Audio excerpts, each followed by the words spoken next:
Hi, dear children. Today's our topic is diversity in animals. Living world is an exciting world, a world of wonder. You can spot many potted plants in your garden, isn't it? And pets in your home, lizards, spiders, ants. And when you're watching the garden, you can see flying butterflies, birds, and the snakes അല്ലേ? ഇഷ്ടം പോലെ നമുക്ക് ചുറ്റിനും ജീവികളെ നമുക്ക് കാണാം. If you are increasing your area of observation, the range and variety of organisms that you would see is also increased. നമ്മളിങ്ങനെ ഒരു ടൂറിസ്റ്റ് സ്പോട്ട് വേറെ എവിടെയെങ്കിലുമൊക്കെ ദൂരെ ദൂരെ പോവുക അല്ലേ? അപ്പം നമുക്ക് നമുക്ക് കാണാം, നമുക്ക് you can feel the different varieties of organisms. ആനിമൽസിനെ നോക്കിയാൽ ഇൻസെക്ട്സ് കാണാം, different types of insects and fishes, amphibians, birds, mammals. Okay, നമുക്ക് അത്രയും അധികം വെറൈറ്റീസ് നമുക്ക് കാണാം. ഇനി ഓരോന്നിനെയും ഹാബിറ്റായിട്ട് നോക്കുകയാണെങ്കിൽ പ്രസന്റ് ഇൻ ഡിഫറെന്റ് ഹാബിറ്റാറ്റ്സ്. ഓരോരോ പെർട്ടിക്കുലർ പ്ലേസിൽ പ്രത്യേകമായിട്ടുണ്ടാവും അല്ലേ? ഓരോന്നിന്റെ മൂവ്മെന്റ്സ് നോക്കിയാലോ, again they are different patterns of movement exhibited. And reproduction, the behaviour of reproduction is also different. എത്ര തരം മെത്തേഡ്സ് ആണ് അതിൽ കാണാൻ. ഇനി അവരുടെ സ്കിൻ പാറ്റേൺ നോക്കിയാൽ, അവരുടെ ന്യൂട്രീഷൻ, അവരുടെ ഫുഡ് ഹാബിറ്റ്സ് നോക്കിയാൽ, അവരുടെ എപ്പിയറൻസ് നോക്കിയാൽ, ഓക്കെ, അതിൻ്റെ അനാട്ടമി, അങ്ങനെ animals as well as organisms, the plants also, okay, diverse in nature. And you can see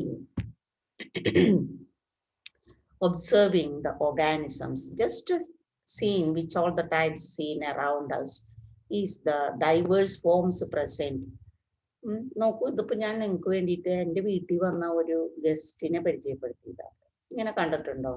ഇതിനെ കാണുമ്പോൾ നമുക്ക് ഒരു ഹാമർ ഹെഡ്, ചട്ടുകത്തലയൻ എന്നൊക്കെയാണ് അതിനെ പറയാം, ഒരു വേം പോലെ. ഇതിനൊരു ടോക്സിക് പ്രൊഡക്ഷൻ ഉണ്ട്, ഇതിൽ ന്യൂറോടോക്സിക്. അത് എന്തിനാന്ന് വെച്ചാൽ it feed on earth worms. അപ്പൊ എർത്ത് വേമിനെ തിന്നാൻ വേണ്ടിയിട്ട്, അതിനെ പാരലൈസ് ചെയ്യാൻ വേണ്ടിയിട്ടുള്ള ഒരു ന്യൂറോടോക്സിനാണ്. പക്ഷെ മനുഷ്യർ വിചാരിക്കുന്ന അവർക്ക് ദേഷ്യം ഉണ്ടാക്കും, എന്താണ് ബുദ്ധിമുട്ടുണ്ടാക്കിച്ചിട്ട് മനുഷ്യർ അതിനെയൊക്കെ നശിപ്പിക്കും. അങ്ങനെ ഒരു ആളാണിത്. ഇതിന്റെ പേര് ബൈപ്പാലിയം എന്നാണ് കേട്ടോ. കണ്ടിട്ടുണ്ടോ? അങ്ങനെ നമ്മൾ ഒബ്സർവ് ചെയ്യുക ചുറ്റിനും, നമ്മുടെ വീട്ടിന്റെ ചുറ്റിനും ഒക്കെ. അപ്പൊ you can see the diverse world of animals and plants. that a large variety of living organisms around us include different forms, types, and structure. This variety and types of all organisms exist on Earth is called biodiversity. Jaiva Vaivithyam, biodiversity. What mean by biodiversity? Variety and type of all organisms exist on Earth. Definition പഠിക്കണം, എക്സാമിനൊക്കെ ചോദിക്കുന്നതാണ്. കൂടുതൽ detail ആയിട്ട് ബയോഡൈവേഴ്സിറ്റിയെ പറ്റി നമ്മൾ next year ആണ് പഠിക്കുക. Last ടോപ്പിക്കാണ്, next year last ടോപ്പിക്കാണ് ബയോഡൈവേഴ്സിറ്റി. അപ്പം എത്ര തരം ജീവികളാണ് ഈ ലോകത്ത് കാണുന്നത്? ഇപ്പൊ ഇതുവരെ എസ്റ്റിമേറ്റ് ചെയ്തിട്ടുള്ളത് 1.7 to 1.8 മില്യൺ. ഇതും ഒന്ന് നോട്ട് ചെയ്ത് വെക്കണം. The number of species that are known, 1.7 to 1.8 million. എന്ന് വെച്ചാൽ new organisms are continually being identified. കണ്ടില്ലേ, ഇപ്പോൾ വീട്ടുമുറ്റത്തേക്ക് വന്ന ആ ബൈപ്പാലിയത്തിന്റെ പോലെ എപ്പോഴാണ് ഒരു പുതിയ ഓർഗാനിസത്തിനെ നമ്മുടെ കണ്ണിന് മുമ്പിൽ പെടുക? അത് ഇനിയും നമ്മൾ കാണാത്ത എത്രയോ ജീവികൾ ഈ ഭൂമിയിലുണ്ട്. അപ്പോൾ new organisms are continuously being identified. അതുകൊണ്ട് ഈ നമ്പർ ഇങ്ങനെ കൂടിക്കൊണ്ടിരിക്കും. അതിൻ്റെ ഇടയിൽ പലതും എക്സ്റ്റിങ്ക്റ്റ് ആയി പോകാനും വഴിയുണ്ട്. Then the various plants and animals in our own area is known by local names. നമ്മൾ പറഞ്ഞില്ലേ, ഇപ്പൊ ചട്ടുകത്തലയൻ എന്ന് പറഞ്ഞു, ഇറ്റ്സ് എ ലോക്കൽ നെയിം. പക്ഷെ ആ ലോക്കൽ നെയിം അല്ലല്ലോ, it is varies from place to place and it would be created a confusion. അപ്പൊ ഒരു കൺഫ്യൂഷൻ ആവില്ലേ? ഇപ്പൊ അങ്ങനെ പറയുമ്പോൾ എല്ലാ നാട്ടിലും അതേപോലെ ആയിരിക്കില്ല പറയാം. അപ്പൊ എന്താ ആവശ്യമാണ്? Hence a standardisation is done for naming a particular organism by the same name all over the world. ലോകത്തെ എല്ലായിടത്തും ഒരേ പേരിൽ അറിയപ്പെടാൻ പേരുകൾ തമ്മിൽ എന്ത് വേണം?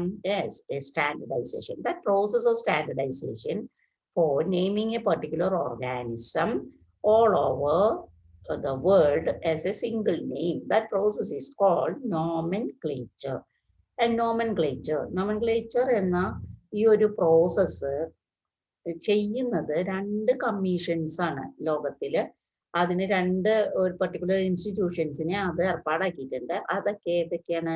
ICBN and ICZN. ICBN, International Code of Botanical Nomenclature, and ICZN, International Code of Zoological Nomenclature. അപ്പൊ നമ്മൾ ഈ അബ്രീവിയേഷൻസ് ഓർത്തിരിക്കണം. ചിലപ്പോൾ അതിന്റെ എക്സ്പാൻഷൻ എഴുതാൻ വരും. ഓക്കെ, അപ്പോൾ these are the 2 commissions which provide basic principles and criteria for giving scientific naming to an organism.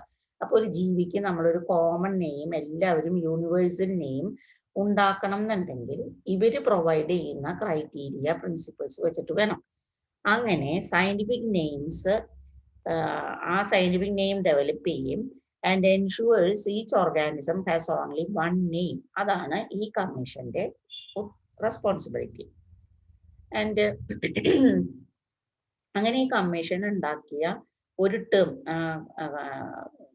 പറയുന്നതാണ് സയന്റിഫിക് നെയിമിംഗ് എന്ന് പറയുന്നത്. ആ സയന്റിഫിക് നെയിമിംഗ് പറയുന്ന വേറൊരു പേരാണ് ബൈനോമിയൽ നോമൻക്ലേച്ചർ. ബൈനോമിയൽ നോമൻക്ലേച്ചർ എന്ന് വെച്ചാൽ എന്താ? It is A system of naming an organism by 2 components. By means 2. Nomial name, nomenclature, system of naming. Binomial nomenclature, it is a system of naming an organism by 2 components. Which are the 2 components? One is the generic name and the other is specific epithet.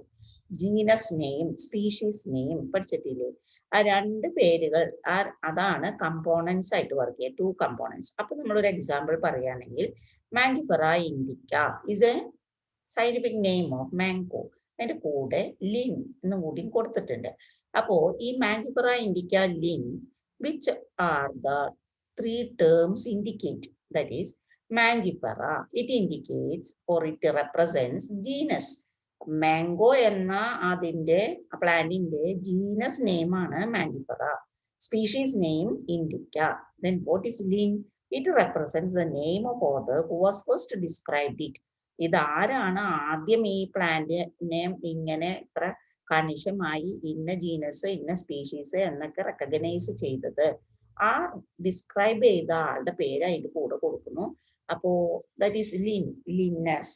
ലിന്നസ് is the Carl Linnaeus is considered as the father of modern system of plant and animal classification. Carl Linnaeus. ഇദ്ദേഹത്തിനെയാണ് ഈ binomial nomenclature introduce ചെയ്ത ആള് എന്ന പേരിൽ അറിയപ്പെടുന്നത്. ഇദ്ദേഹത്തിന് ഈ ഒരു കാര്യം ചെയ്യാൻ ഹെൽപ്പ് ചെയ്തത് അദ്ദേഹത്തിന്റെ അച്ഛനാണ് കേട്ടോ, ഫാദർ. വലിയൊരു യാത്രികനായിരുന്നു. എവിടെ പോയാലും കുറേ പ്ലാന്റ്സ് ഡ്രൈ ചെയ്ത് പ്രിസർവ് ചെയ്ത് കൊണ്ടുകൊടുക്കും, അനിമൽസ് ആയാലും. അങ്ങനെ അദ്ദേഹം ഐഡന്റിഫിക്കേഷൻ കണ്ടിന്യൂ ചെയ്തിട്ടാണ് ഈ ലോകത്ത് ഒട്ടുമിക്ക ജീവികളുടെയും, ആ കാലത്ത് നിലവിലുള്ള പല ജീവികളുടെയും പ്ലാന്റ്സിനെയും ഐഡന്റിഫിക്കേഷൻസ് നടത്തിയ ആളാണ് call ലിന്നേഴ്സ്. Then universal rules of nomenclature. What is the universal rules of nomenclature? Nomenclature important rules എന്തൊക്കെയാണ്? നമ്മൾ പറഞ്ഞില്ലേ, ഒരു സ്റ്റാൻഡർഡൈസ്, ഒരു ലോക്കൽ നെയിം പോരാ, ഒരു സ്റ്റാൻഡർഡൈസേഷൻ വേണം. അതിന് പറയുന്ന പേരാണ് നോമൻക്ലേച്ചർ. അതാണ് നമ്മൾ ബൈനോമിയൽ നോമൻക്ലേച്ചർ എന്ന രീതിയിൽ ഡെവലപ്പ് ചെയ്തത്. അങ്ങനെ ഒരു ബൈനോമിയൽ നോമൻക്ലേച്ചർ കൊണ്ടുവന്നപ്പോൾ അതിന് കുറച്ച് റൂൾസും കൂടി അതിന്റെ കൂടെ കൊണ്ടുവന്നിട്ടുണ്ട്. എന്തൊക്കെയാണ് rules? That is, binomial nomenclature consists of 2 words. ഏതൊക്കെയാ? That is the genus name and the specific name, അല്ലെ, സ്പീഷീസ് നെയിം. അപ്പോൾ ജീനസ് നെയിമും സ്പീഷീസ് നെയിം ഉണ്ട്. Then അതെങ്ങനെയാ എഴുതുക? When writing the first word denoting genus and it start with a capital letter. Okay, ആദ്യം എഴുതേണ്ടത് genus name ആണ്. അത് തന്നെ എഴുതുമ്പോൾ അതിന്റെ തുടക്കം എങ്ങനെ എഴുതണം? ക്യാപിറ്റൽ ലെറ്ററിൽ എഴുതണം. Then second name is the component is the species name and the specific epithet start with a small letter. പിന്നെ രണ്ടാമത്തെ ടേം എഴുതുമ്പോൾ നമ്മൾ സ്മോൾ ലെറ്റർ തന്നെ ഉപയോഗിച്ചാൽ മതി. പിന്നെ വേറൊന്ന്, both words are if handwritten they are separately underlined. രണ്ടും നമ്മൾ കൈകൊണ്ട് എഴുതുകയാണെങ്കിൽ അത് ഓരോ വേർഡിന്റെ ഇടയിൽ സ്പേസ് വേണം. ആൻഡ് ദേ ആർ അണ്ടർലൈൻഡ്, അത് സെപ്പറേറ്റ് ആയിട്ട് അണ്ടർലൈൻ ചെയ്തിരിക്കണം. പക്ഷെ ബുക്സിലൊക്കെ അത് പ്രിന്റ് ചെയ്യുമ്പോൾ they must printed in italics, കാരണം they are originate from Latin word.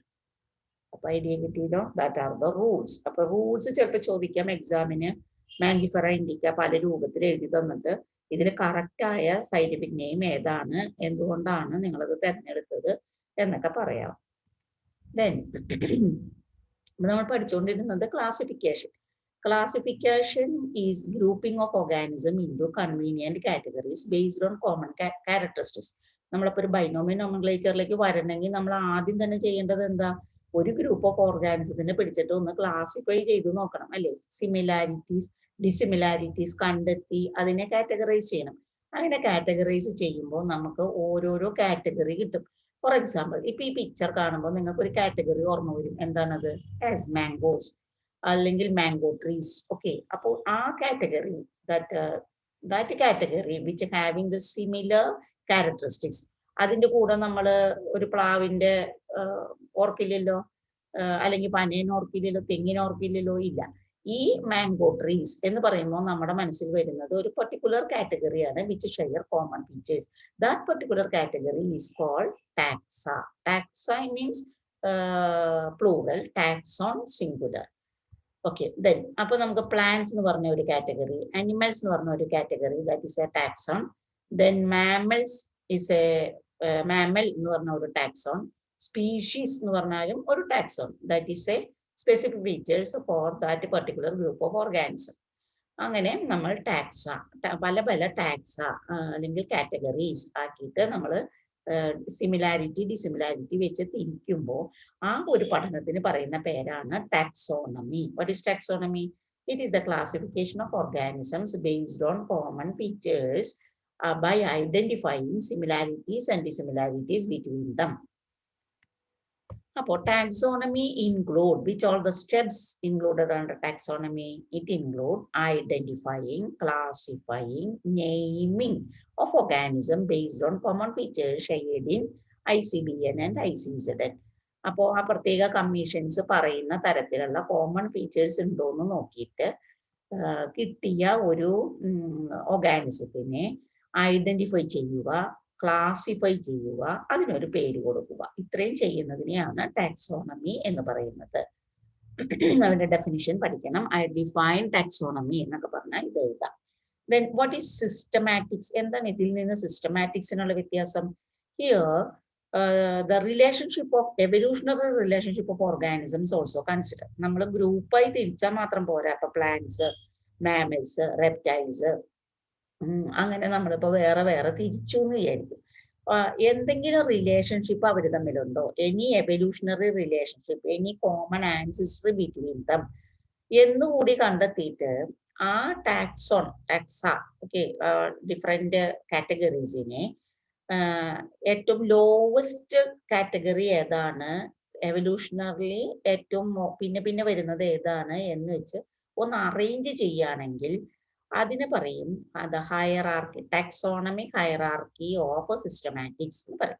അപ്പോൾ the systematic arrangement of organisms based on rank or categories in order, that is include under hierarchy of taxonomy, and it include different categories. Appo in a hierarchy, taxonomic hierarchy, we can see different categories, and these categories in between them there exists a common ancestral relationship, and they are arranged from simple to complex, and the order that are different categories are there. Appo plants and animals, they are separately divided. ആദ്യം തന്നെ നമ്മൾ രണ്ടും കൂടി mix ചെയ്യാൻ പറ്റില്ലല്ലോ. അപ്പൊ നമ്മൾ all ഓർഗാനിസത്തിനെ first divide into plants and then animals.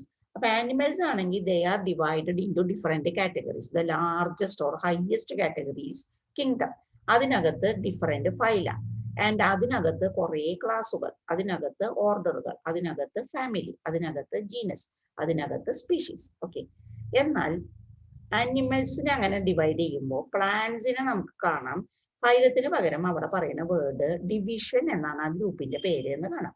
പിന്നെ ഒരു കോമൺ ഫീച്ചർ എന്താ കാണാം, ഏറ്റവും ലോവസ്റ്റ് ആയിട്ട് കാണുന്ന ആ taxonomic status of plants or animal kingdom is species. അപ്പൊ ഏറ്റവും lowest category in the taxonomic hierarchy is species. കിട്ടിയല്ലോ. And now we study what is species. It is the lowest taxonomic unit in taxonomic hierarchy. നമ്മൾ നേരത്തെ കണ്ടതാണ്. അതിന്റെ definition ചോദിച്ചാൽ what is the definition of species. It include organisms that share fundamental similarities. കുറച്ചധികം ജീവികൾ അവർക്ക് തമ്മിൽ വളരെ സിമിലാരിറ്റി ഉണ്ട്. മാത്രമല്ല they are capable for exchanging genes by interbreeding. അവർ തമ്മിൽ ഇന്റർബ്രീഡ് ചെയ്തിട്ട് ജീനുകൾ എക്സ്ചേഞ്ച് ചെയ്യാൻ പറ്റും. എന്ന് വെച്ചാൽ അവർ റീപ്രൊഡ്യൂസ് ചെയ്ത് അവരിലുണ്ടാകുന്ന ആ new progenies again having babies എന്നർത്ഥം. The species can have babies and that the babies can have babies too. വീണ്ടും ഉണ്ടാക്കാൻ സാധിക്കണം. അതിനെയാണ് സ്പീഷീസ് എന്ന് പറയാം. അപ്പോ സ്ട്രക്ചറലി ഫങ്ഷണലി സിമിലർ ആയ ഒരു കൂട്ടം ജീവികളാവണം. അവര് തമ്മിൽ ഇന്റർബ്രീഡ് ചെയ്യണം. എന്നിട്ട് അവർക്ക് എന്ത് വേണം, ഇന്റർബ്രീഡ് ചെയ്താൽ മതിയോ? അവർക്ക് ന്യൂ പ്രോജനീസ് ഉണ്ടാവണം. അതുകൊണ്ട് മതിയോ? ആ progenies can produce fertile offspring. അപ്പൊ 4 സ്റ്റെപ്പ് ഞാൻ പറഞ്ഞു. Structural function similarities, and they can interbreed, and they can produce offsprings, and that offsprings, that progenies can again have babies. അങ്ങനെ 4 സ്റ്റെപ്പിൽ കൂടെ കടക്കാൻ പറ്റുന്നുണ്ടെങ്കിൽ ആ ഗ്രൂപ്പ് ഓഫ് ഓർഗാനിസത്തിനെ എന്ത് പേര് പറയും? സ്പീഷീസ്. പക്ഷെ മ്യൂൾ നമ്മൾ ഇതിനു മുമ്പ് പഠിച്ചില്ലേ? ഹോഴ്സ്, ഡോങ്കി ക്രോസ് ചെയ്തിട്ട് മ്യൂൾ, അതിന് ജീവനുണ്ടോ? ഉണ്ട്. പക്ഷെ അതൊരു എന്താണ്, ജീവന്റേതായ property, defining property, that reproduction കാണിക്കോ? ഇല്ല. അതുകൊണ്ട് the mule is not a real species. അപ്പൊ നമുക്ക് സ്പീഷീസിനെ ഏതൊക്കെയാ ഡെഫിനിഷൻസ് പറയാം. നോക്കൂ, ഇവിടെ കുറച്ച് സ്പീഷീസിന്റെ എക്സാമ്പിൾസ് കൊടുത്തിട്ടുണ്ട്. Leo is a species. Example for species: leo noted for the species of lion, tigris for tiger. Domestica ഇവിടെ ഇപ്പൊ നമ്മൾ കൊടുത്തത് ഫെലിസിനാണ്, കാറ്റിന്റെ ആണ് കേട്ടോ. മസ്കാട്ട് ഡൊമസ്റ്റിക്ക അങ്ങനെ വേറെയും ഒരു പാറ്റേണും കൂടി ഉണ്ട്. ദെൻ സാപ്പിയൻസ്, അത് മനുഷ്യന് മാത്രമാണ്. മനുഷ്യന് എന്താണ് സ്പീഷീസ്? എന്താ? സാപ്പിയൻസ്. അപ്പൊ sapiens is the species of human. That is an example for species. കിട്ടിയല്ലോ. Then genus. Genus is a group of closely related species. നോക്കൂ, കണ്ട, ലിയോ നമ്മൾ നേരത്തെ പഠിച്ചു ഒരു സ്പീഷീസ് ആണ്, ടൈഗ്രിസ് ഒരു സ്പീഷീസ് ആണ്, അല്ലെ? ലയണും ടൈഗറും വേറെ വേറെ സ്പീഷീസ് ആണ്. പക്ഷെ ദേ ഷെയർ സം കോമൺ ഫീച്ചേഴ്സ്. അപ്പോ അവരെ ആരായിപ്പെടുത്തി? ദേ can grouped under same genus. What is the name of genus? Panthera. Panthera. Okay. അപ്പൊ നമ്മൾ ഇതിന്റെ ഒരു സയന്റിഫിക് നെയിം പറയുമ്പോൾ പാൻതറ ലിയോ, പാൻതറ ടൈഗ്രിസ് എന്ന് പറയും, അല്ലെ? അതായത് ജീനസ് നെയിമും സ്പീഷീസ് നെയിമും ചേർത്തിട്ടാണ് നമ്മൾ ബൈനോമിയൽ നോമെൻക്ലേച്ചർ നമ്മൾ കണ്ടക്ട് ചെയ്യുന്നത്. ഓക്കെ. അതുപോലെ ഇവിടെ നോക്കിയ Felis domestica. Felis is the general name and this is the specific epithet of ആരുടെയാ? Cat. Homo sapiens, human. Homo habilis. Homo is the genus name. Habilis is the our relative ancestor group. ഇതിപ്പോ ഇല്ല, extend ചെയ്തേക്കാണ്. ഈ homo ജീനസിൽ ആകെ ഇപ്പൊ നിലനിൽക്കുന്നത് നമ്മൾ മാത്രമേ ഉള്ളൂ കേട്ടോ. അപ്പൊ എക്സാമ്പിൾസ് ഫോർ എന്തൊക്കെ കിട്ടി? ജീനസുകൾ. ഇവിടെ ഒരെണ്ണം സൊളാനം, ഇത് ഒരു പ്ലാന്റ് ആയിട്ടാണ്. Tuberosum, potato. പൊട്ടറ്റോന്റെ സ്പീഷീസ് നെയിമാണ് ട്യൂബറോസം. മെലോൺജിന, ബ്രിഞ്ചാളിന്റെ എന്താണ് സ്പീഷീസ് നെയിമാണ്. അപ്പൊ ഈ 2 സ്പീഷീസ് ഇൻക്ലൂഡ് ചെയ്യുന്ന ഒരു ജനസ് നെയിമാണ് സൊളാനം. ഓക്കെ. അപ്പൊ അതിന്റെ കോമൺ ജനറയാണ് സൊളാനം. Then family. ഫാമിലി എന്ന് പറഞ്ഞാൽ എന്തായി? അപ്പൊ ഇപ്പൊ നമ്മൾ ജീനസുകളെ പഠിച്ചല്ലോ. ഈ ഡിഫറെന്റ് ജീനസുകൾ കൂടിച്ചേർന്നാൽ അവര് കോമൺ ഷെയർ ചെയ്താൽ അതിന്റെ പേര് family. Family is a taxonomic group of more than one genera which share some common features. അപ്പൊ 2 എക്സാമ്പിൾസ് ഇവിടെ പറയുന്നുണ്ട്. ഒന്ന് ഫെലിഡേ. ഫെലിഡേ എന്ന ഒരു എക്സാമ്പിൾ ഫാമിലിക്ക് എക്സാമ്പിൾ ആണ്. ഈ ഫെലിഡേ എന്ന ഫാമിലിയിൽ പാൻതറ എന്ന ജീനസും നേരത്തെ നമ്മൾ കണ്ട ഫെലിസ് എന്ന ജീനസും ഉൾപ്പെടും. അപ്പൊ 2 വ്യത്യസ്ത ജീനസുകളാണ്. നമ്മുടെ പൂച്ച വരുന്നതും ലയൺ വരുന്നതും ടൈഗ്രിസ് വരുന്നതും ഒരേ ഫാമിലിയിലാണ്. എന്നാൽ ഇവിടെ ആരും ഉൾപ്പെട്ടിട്ടില്ല. ഡോഗ്, നമുക്ക് ഏകദേശം ഫെമിലിയർ ആയിട്ടുള്ള വേറൊരാളാണ് ഡോഗ്. ആ ഡോഗ് വരുന്നത് വേറെ ജീനസിലാണ്. അതുകൊണ്ട് ആ ജീനസ് ഇവിടെ പെട്ടിട്ടില്ല. ഓക്കെ, അപ്പോ Panthera and Felis share the features of Felidae family. അതുപോലെ ഹോമോ ജീനസും ഗോറില്ല എന്ന ജീനസും ഉൾപ്പെട്ടതാണ് ഹൊമിനിഡേ എന്ന ഫാമിലി. ഓക്കെ, ദെൻ നമ്മൾ ഓർഡർ നോക്കുകയാണ്. അപ്പൊ ഓർഡർ വന്നപ്പോൾ ഒന്നും കൂടിയും ഹയർ ലെവലിലേക്ക് എത്തി. That the order here mentioning is Carnivora. Example, this order share some common features among different families. ഫെലിഡയിലും കാനിഡയിലും. കാനിഡെ ഡോഗ് ഉൾപ്പെട്ട ഗ്രൂപ്പാണ്. ഈ ഗ്രൂപ്പിലും വൂഫ്, ഡോഗ് അതൊക്കെ വരുന്നതാണ് കാനിഡെ. അവരും ഈ ഫെലിഡയും ഒരേ ഓർഡറിലാണ് വരിക. കാരണം ഈ 2 ഫാമിലിയിലെയും ചില കോമൺ ഫീച്ചേഴ്സ്, എന്ത് ഫീച്ചറാ? They are meat eaters, sharp canine teeth. അപ്പൊ ഇവരെ പറയുന്ന ഓർഡറിന്റെ പേര് കാർണിവോറ എന്നാണ്. ഇനി നമുക്ക് ക്ലാസ് നോക്കാം. Class Mammalia. ക്ലാസ് മമേലിയ വന്നപ്പോൾ നമ്മളിപ്പോ കാർണിവോറയിലാണ് നിൽക്കുന്നത്. That is the order. അപ്പൊ ഇതേപോലെ വേറെയും ഡിഫറെന്റ് ഓർഡേഴ്സ് ഉണ്ട്. നമ്മൾ ഉൾപ്പെട്ട ഒരു ഓർഡറാണിത്. ഓർഡർ പ്രൈമേറ്റ. നമ്മുടെ മങ്കീസും കൂടിയും ചേരുമ്പോൾ പ്രൈമേറ്റവും. നേരത്തെ നമ്മൾ ഗൊറില്ലേനെ വരെ ചേർന്നുള്ളൂ. അപ്പൊ ഇപ്പൊ മങ്കീസും കൂടി വരുന്ന ആ ഫാമിലിയും കൂടി വന്നപ്പോ ഇത് ഓർഡറും കൂടി വന്നപ്പോ ഇത് ഏത് ഓർഡറാണിത്? പ്രൈമേറ്റ എന്ന ഓർഡറാണ്. അപ്പൊ ആ പ്രൈമേറ്റയും കാർണിവോറയും കൂടി ചേരുമ്പോൾ different orders share common feature. അതുപോലെ ഇനിയും ഡിഫറെന്റ് ഓർഡേഴ്സ് ഉണ്ട് കേട്ടോ. നമ്മളിവിടെ 2 എക്സാമ്പിൾ എഴുതിയുള്ളൂ എന്ന് മാത്രമേ ഉള്ളൂ. Different orders like Primata and Carnivora share some common features, and that category which share the common features is called classes. And example for class is Mammalia. Got it? എന്തുകൊണ്ടാണ് ഇവരൊക്കെ ഒരേ എന്ത് ക്യാരക്ടറാണ് ഇവർ ഷെയർ ചെയ്തത്? The memory glands present. അങ്ങനെ വന്നപ്പോൾ നമ്മൾ ക്ലാസ് മമേലിയ പറഞ്ഞു. ഈ ക്ലാസ് മമേലിയയുടെ പോലെ തന്നെ വേറൊരു ക്ലാസ് ആണ് ക്ലാസ് റെപ്റ്റീലിയ. നമ്മളുടെ സ്നേക്സും ലിസാർഡ്സും ഒക്കെ വരുന്നത്. അപ്പൊ ക്ലാസ് മമേലിയയും ക്ലാസ് റെപ്റ്റീലിയയും ഷെയർ ചെയ്യുന്ന ചില കോമൺ ഫീച്ചേഴ്സ് ഉണ്ട്. That is the notochord, neural code എന്നൊക്കെ പണ്ട് നിങ്ങൾ പഠിക്കും. അപ്പൊ ആ notochord and neural code they common for this phylum. അപ്പോ ഒരു ഫൈലത്തില് കൂടുതൽ ക്ലാസുകൾ ഉണ്ടായിരിക്കും. ആ ക്ലാസുകൾ ഡിഫറെന്റ് ക്യാരക്ടേഴ്സ് ആണെങ്കിലും they share some common features, and that the highest category of taxonomical hierarchy example is phylum. അതുപോലെ വേറെ ഫൈലത്തിന് എക്സാമ്പിൾ ആണ് ആർത്രോപോഡ എന്ന് പറയുന്നത്. അതുപോലെ പിന്നെയും കുറെ ഫൈലുണ്ട്. നോക്കൂ, കണ്ടോ, കോർഡേറ്റ, പിന്നെ ആർത്രോപോഡ നമ്മൾ നേരത്തെ പറഞ്ഞു. ഇതുപോലെ കുറെ ഫൈലുണ്ട്. ആർത്രോപോഡയിൽ നമുക്ക് പ്രോണ്, ക്രാബ് അതൊക്കെ പെടും. കോർഡേറ്റയിൽ നമ്മളിപ്പോ ഈ പറയുന്നവരെല്ലാവരും വെർട്ടിബ്രേറ്റ്സ് ആണ്. അപ്പൊ ആർത്രോപോഡയും കോർഡേറ്റയും എല്ലാം ചേരുന്ന, ഇൻവെർട്ടിബ്രേറ്റും വെർട്ടിബ്രേറ്റും എല്ലാം ചേരുന്ന ഒരു വലിയ കിങ്ഡമാണ് കിങ്ഡം അനിമേലിയ. അപ്പൊ നമ്മൾ കണ്ടില്ലേ, ഏറ്റവും ലോവസ്റ്റ് കാറ്റഗറിയിൽ നമ്മൾ ആരെയെ കണ്ടേ? സ്പീഷീസ്. പിന്നെ വന്ന കാറ്റഗറി ജീനസ്. കുറെ genus share some common features, അപ്പോ family. And different families share some common feature, order. Different orders which share some common feature, classes. And different classes which share common feature, phylum. And different phyla which share common feature, kingdom Animalia. ഒന്ന് നോക്കിയേ, കണ്ടോ, ഒരു എന്താ പറയാ, ഒരു കോണിങ്ങനെ കയറി പോയ പോലെ തോന്നുന്നില്ലേ? അതുകൊണ്ടാണ് ഹയറാർക്കി എന്ന് പറയുന്നത്. ഇവിടെ നമ്മൾ നോക്കുമ്പോൾ the number of common characteristics goes on decreasing when ascending to kingdom from species. സ്പീഷീസിൽ നിന്ന് ഇങ്ങനെ മുകളിലേക്ക് പോകുന്തോറും തമ്മിലുള്ള ക്യാരക്ടർ സിമിലാരിറ്റി അതിങ്ങനെ കുറഞ്ഞു വരികയാണ് അല്ലെ. ഏറ്റവും കൂടുതൽ സിമിലാരിറ്റി ആര് തമ്മില? സ്പീഷീസ്. അതുകൊണ്ടാണ് അവര് തമ്മിൽ ഇന്റർബ്രീഡ് ചെയ്തിട്ട് ഫെർട്ടൈൽ ഓസ്പ്രിങ്ങിനെ വരെ ഉണ്ടാക്കാൻ പറ്റണം. അല്ലാണ്ട് ഇവര് തമ്മിൽ ബന്ധമുണ്ട് എന്ന് പറഞ്ഞ് ഈ ഫാമിലിയിൽ കിടക്കുന്ന ആൾക്കാർ തമ്മിൽ ഇന്റർബ്രീഡ് ചെയ്യാൻ പറ്റുമോ? ഇല്ല. ഇന്റർബ്രീഡ് ചെയ്താൽ തന്നെ they cannot produce fertile offspring. ആ ഒരു കാര്യം കൂടി നമ്മളിവിടെ നോക്കണം. അതുകൊണ്ട് ഏറ്റവും മുകളിൽ ഇരിക്കുന്ന ടാക്സയിലെ ആളുകൾ തമ്മിലുള്ള സിമിലാരിറ്റി കണ്ടുപിടിക്കാൻ കുറെ ബുദ്ധിമുട്ടാണ്. അപ്പോഴാണ് നമ്മൾ തമ്മിൽ ഒരു ബന്ധമില്ല എന്ന് പറയുന്നത്.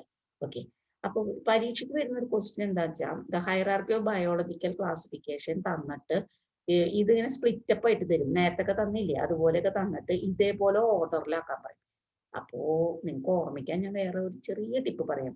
നോക്കൂ, ഇതിന്റെയൊക്കെ ഫസ്റ്റ് ലെറ്റേഴ്സ് വെച്ചിട്ട് വെറുതെ ഒരു കോൺസെപ്റ്റ് മനസ്സിൽ ഓർക്കുക. PC തോമസ് എന്ന് പറഞ്ഞൊരു സർ നമ്മുടെ ഇവിടെയൊക്കെ ട്യൂഷൻ വളരെ എൻട്രൻസ് കോച്ചിങ് ഞാനൊക്കെ പണ്ട് പോയിട്ടുള്ളതാണ്. അപ്പൊ ഞാൻ പറയുന്ന ഒരു കാര്യം എന്താണെന്നറിയോ, PCയുടെ ഓഫീസിൽ ചെന്നിട്ട് ഫയൽ എടുത്തിട്ട് അതിൽ ജീനസ് സ്പീഷീസ് എന്ന് എഴുതുക. അങ്ങനെ വെറുതെ നമ്മളൊന്ന് ഓർത്ത് വെച്ചാൽ നമുക്ക് ഇത് എപ്പോഴും ഓർമ്മയിൽ സൂക്ഷിക്കാനായിട്ട് സാധിക്കും. ഇനി വേറൊന്ന്, നിങ്ങൾക്ക് ഈ ഒരു കാര്യം കൂടി ഇതിന്റെ കൂടെ ഉണ്ട്. അതായത് കുറച്ച് binomial nomenclature of different organisms കണ്ട. ഈ 4 ഓർഗാനിസത്തിന്റെ ബൈനോമിയൽ നോമൻക്ലേച്ചർ ഈ ചാർട്ടും നിങ്ങളൊന്ന് ഓർത്തിരിക്കണം. ചിലപ്പോൾ ഇത് ഫില്ലപ്പ് ദ ബ്ലാങ്ക്സ് ആയിട്ട് തരാം, അല്ലെങ്കിൽ ചിലപ്പോൾ ഇതിൽ ഏതെങ്കിലും ഒന്ന് തന്നിട്ട് അത് എന്താ പറയാ സ്ക്രാമ്പിൾഡ് വേർഡ്സ് പോലെ തരാം. എന്നിട്ട് നമ്മളോട് ഓർഡറിൽ അറേഞ്ച് ചെയ്യാൻ പറയാം. ഓക്കെ, അപ്പൊ ഇതിൽ കൂടെ ഒന്ന് കടന്നു പോവുക. ഇത് നിങ്ങൾക്ക് കാണാം ഏറ്റവും ഫൈലം. അപ്പം മനുഷ്യനെ ആലോചിച്ച ഫൈൽ ഏതാ? കോഡേറ്റ. ക്ലാസ് ഏതാ? Mammalia. Order Primata. Family Hominidae and genus Homo. Species sapiens. അപ്പൊ ബയോളജിക്കൽ നെയിം ഹോമോ സാപ്പിയൻസ്. അപ്പൊ എല്ലാത്തിലും ഇതിൽ സ്പീഷീസ് നെയിം ഉണ്ട് ബയോളജിക്കൽ നെയിമില് എന്നും കൂടി ഓർക്കുക. എല്ലാത്തിന്റെ സയന്റിഫിക് നെയിമും പഠിച്ചിരിക്കുക.